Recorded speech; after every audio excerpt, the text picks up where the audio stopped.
Our tale begins with Alara, a lass with spirit as bright as her auburn hair, though her pockets were as empty as a winter bird's nest.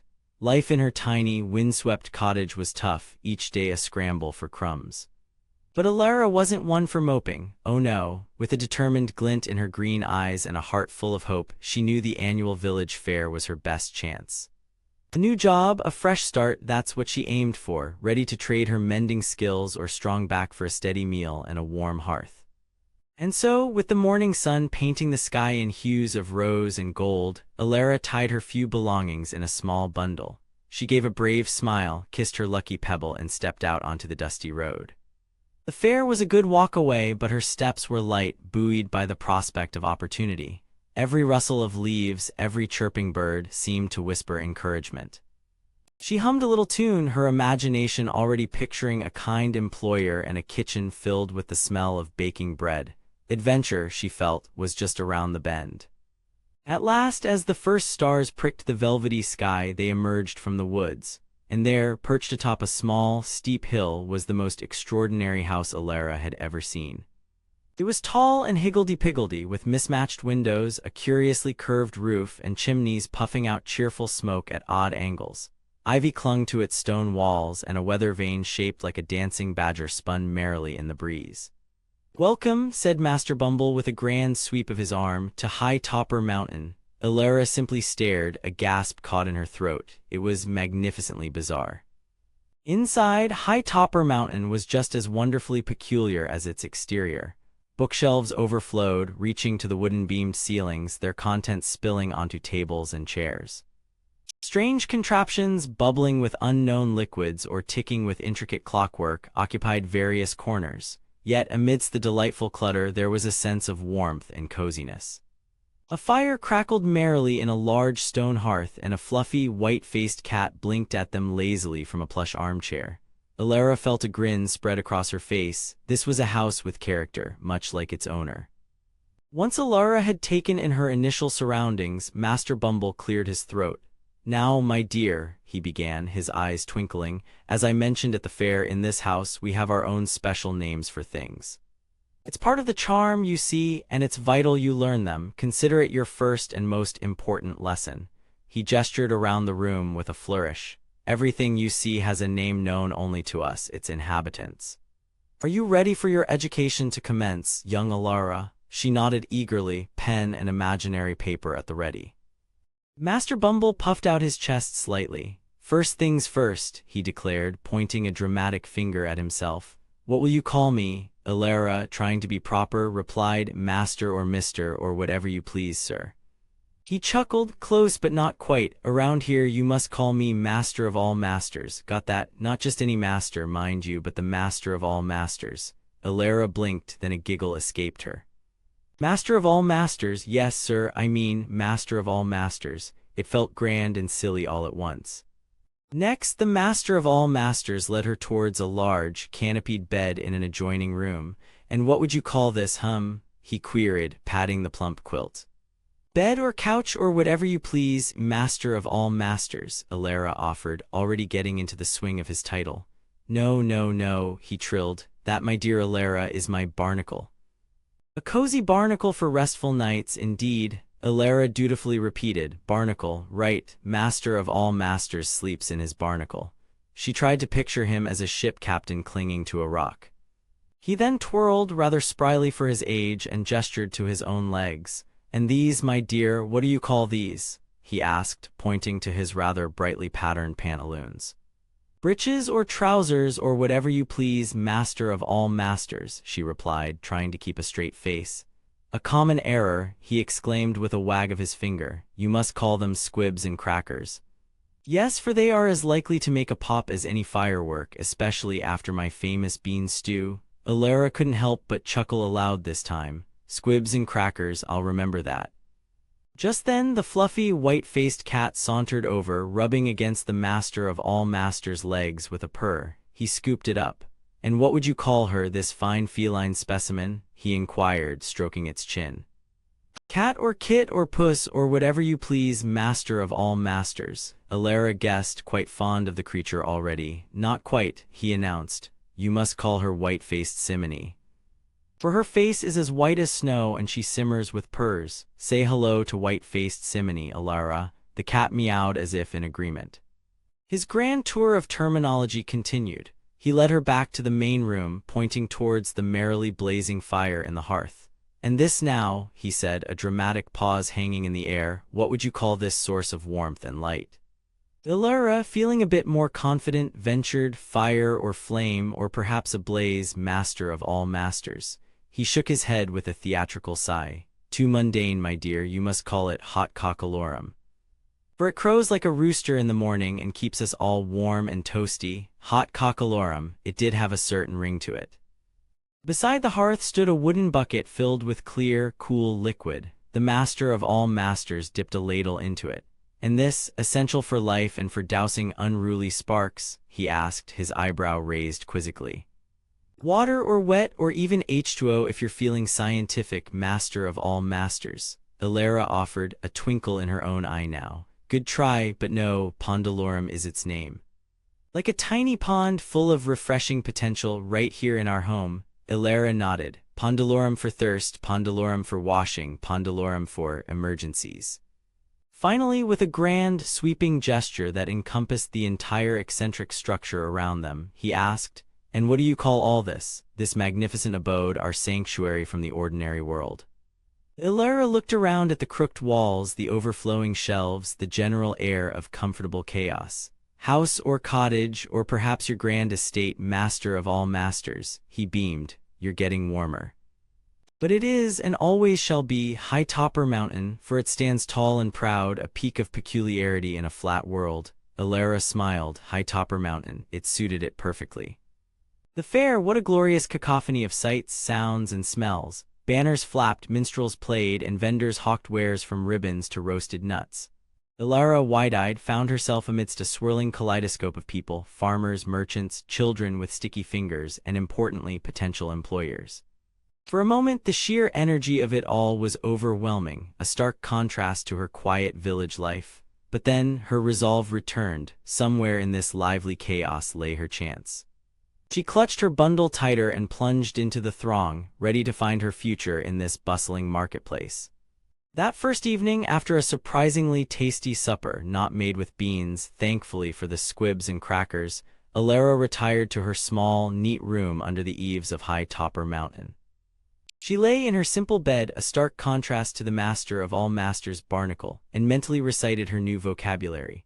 Master of all masters, Barnacle, squibs and crackers, white-faced Simony, hot cockalorum, Pondalorum, High Topper Mountain. It was a mouthful and a mindful, but she was determined.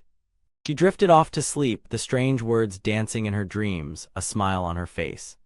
Alara's first full day was a whirlwind of peculiar requests. Alara, fetch me my reading spectacles from the top of the book hill next to my barnacle. Or Alara, could you add another log to the hot cockalorum? It's looking a bit sleepy. She occasionally fumbled, calling the fire flame once, much to the master of all masters' mock horror. Heavens, girl, you'll give the hot cockalorum an identity crisis. But he always corrected her with a wink, and Alara found herself enjoying the linguistic gymnastics. White-faced Simony often supervised her chores with a critical yellow eye. Despite her occasional slip-ups, like asking if the master of all masters wanted water instead of Pondalorum for his tea, a grave offense, apparently, as Pondalorum was strictly for non-tea purposes, he seemed genuinely pleased with her. He'd hum his tuneless songs more often and even shared a few stories about the strange contraptions in the house. Alara, in turn, kept High Topper Mountain sparkling clean as much as a delightfully cluttered house could sparkle, and ensured the hot cockalorum never dwindled. She was beginning to feel a strange sense of belonging in this eccentric household. Night descended again upon High Topper Mountain, wrapping it in a blanket of stars and silence, save for the occasional hoot of an owl. Alara, tired but content from her day's work, bid good night to the master of all masters, who was already nodding off in his armchair, his squibs and crackers comfortably propped up. She checked the hot cockalorum, ensuring it was safely banked for the night, and refilled the Pondalorum pail. Then, with a soft pat for white-faced Simony, she climbed the stairs to her own little room, ready for a well-deserved rest. In the deep quiet of the night, while Alara and the master of all masters slept soundly, white-faced Simony was on the prowl. The moon cast long, dancing shadows across the floorboards of High Topper Mountain. Driven by feline curiosity and perhaps the phantom scent of a mouse, Simony padded silently through the living room. The hot cockalorum had dwindled to a bed of glowing embers, but it still radiated a tempting warmth. Simony, ever fond of cozy spots, decided to investigate closer, tail twitching with interest, completely unaware of the mischief it was about to cause. Drawn by the warmth, white-faced Simony settled a little too close to the hearth. Perhaps a log shifted or a draft whispered down the chimney. Whatever the cause, a single rogue spark, a tiny piece of hot cockalorum, leaped from the embers. It danced in the air for a moment before landing directly onto the fluffy tip of Simony's unsuspecting tail. There was no immediate flame, just a smolder, a tiny glowing ember clinging to the fur. Simony, engrossed in a pre-sleep grooming session, remained blissfully ignorant for a precious few seconds. Danger was brewing unnoticed.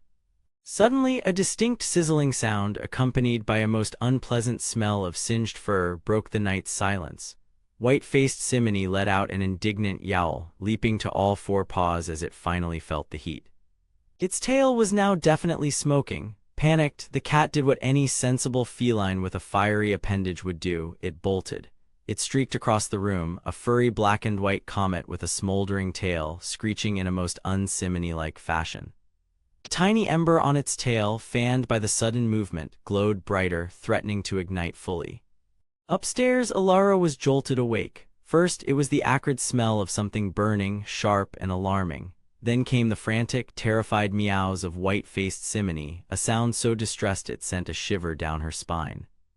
Sleep vanished instantly, replaced by a surge of adrenaline. Something was terribly wrong. She leaped out of bed, her heart pounding like a drum. Her first thought was the hot cockalorum had a log rolled out.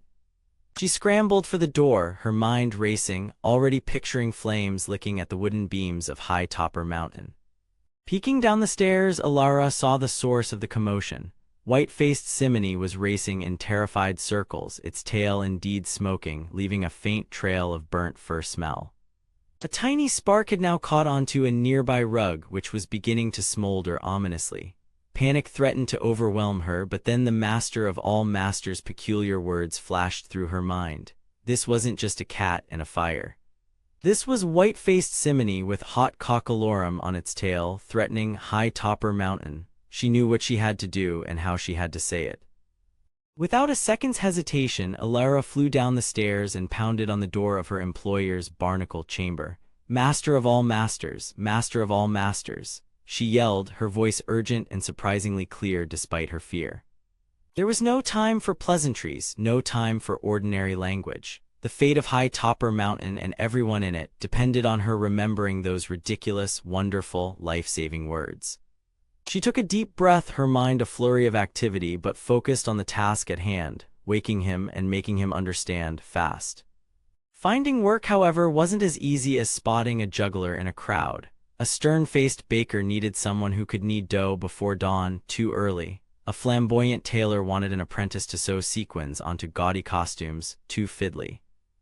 Alara offered her services as a cleaner, a mender, a helper of any sort, but each inquiry met a polite shake of the head or an offer that didn't quite fit. Her initial burst of optimism began to wane, replaced by a familiar gnawing worry. Was she to return home empty-handed after all? The sun climbed higher and her stomach rumbled. "Master of all masters, get out of your barnacle and put on your squibs and crackers," she cried out, the words tumbling out in perfect, peculiar order. For white-faced Simony has got a spark of hot cockalorum on its tail, and unless you get some pondalorum, High Topper Mountain will be all on hot cockalorum.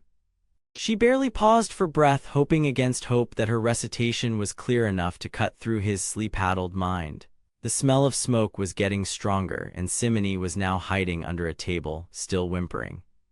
Inside his barnacle, the master of all masters stirred. Groggy at first, the unusual string of words delivered with such panicked intensity began to penetrate his sleepy consciousness. Barnacle, squibs and crackers, white-faced Simony. Hot cockalorum, pondalorum, High Topper Mountain all on hot cockalorum. His eyes snapped open. In his own linguistic universe, Alara's warning was crystal clear, a terrifyingly precise description of imminent disaster. He leaped from his barnacle with surprising agility, no time to even find his spectacles. The urgency in her voice, using his own lexicon, was unmistakable.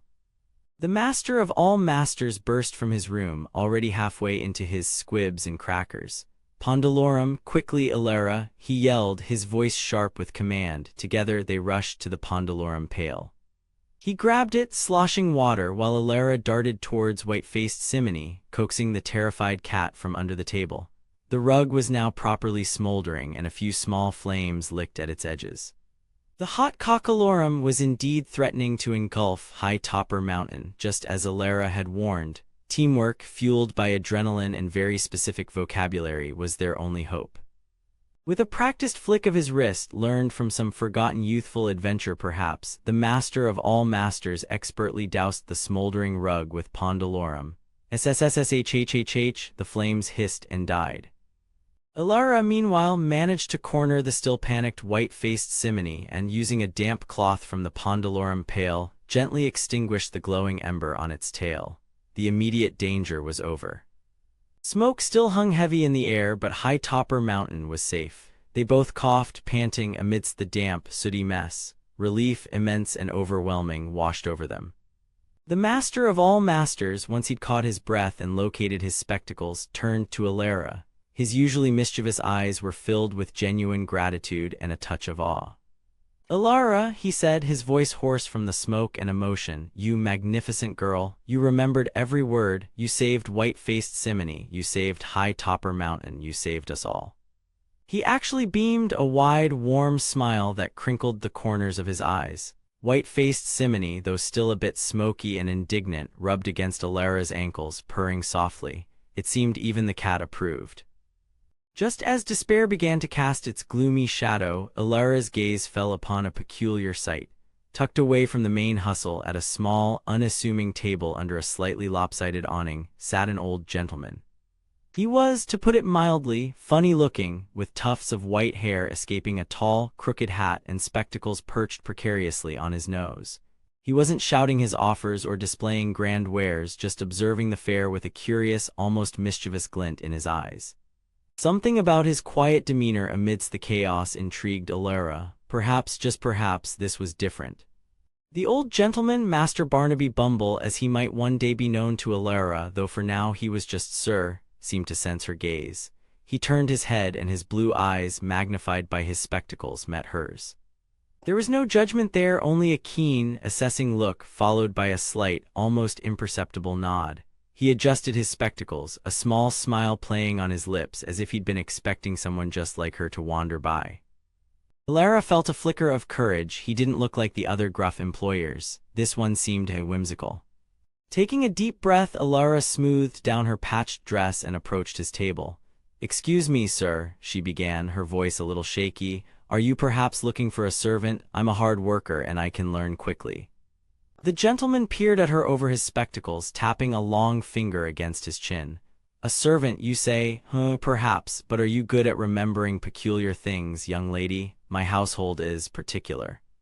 His tone was playful yet serious, and Elara found herself intrigued rather than intimidated. This was certainly no ordinary job offer. "Peculiar things?" Elara echoed, a small smile touching her own lips. "I believe I have a good memory, and I'm certainly willing to learn anything new." The old gentleman chuckled, a dry, rustling sound like autumn leaves. "Excellent, for in my house things are not always called by their common names, but if you're game for a bit of lexical adventure, then consider yourself hired." Relief washed over Elara, so potent it almost buckled her knees. "A job, and a wonderfully strange one at that." "Oh, thank you," she exclaimed, beaming.